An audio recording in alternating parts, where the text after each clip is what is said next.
feel like that's one of those things that people are jumping on him for. I think it's probably done like in jest. Didn't mean to come across like that. No. And at the end of the day, his son has just won his home Grand Prix, so Yeah, I feel like that's been swept under the carpet quite quietly. literally it Nobody's really has. like if when Lewis. I remember when Lewis won last year, and everyone was like, "Oh my God, Lewis Hamilton's won the British Grand Prix," and now Lando's won it. People are like, "Oh, Lando won again."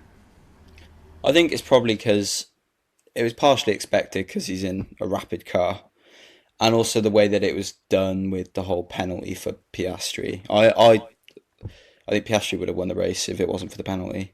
Right, so So let's go to that first. That penalty which you talk about.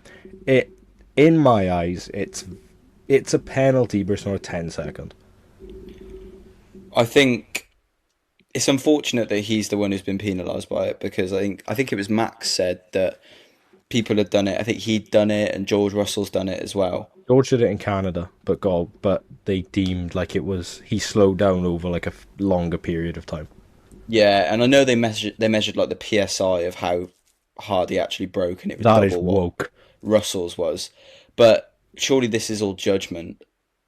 That And yeah, I think it's unfortunate for Oscar that he's the one who's been penalised first.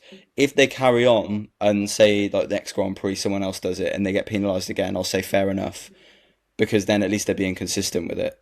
yeah. I think this sort of has to set the new standard, doesn't it? This Yeah, you sort of have to be you can maybe slow down a little bit, but you can't he. I think when I read Norris did like from 200 odd kilometers an hour down to like 80 or like 60.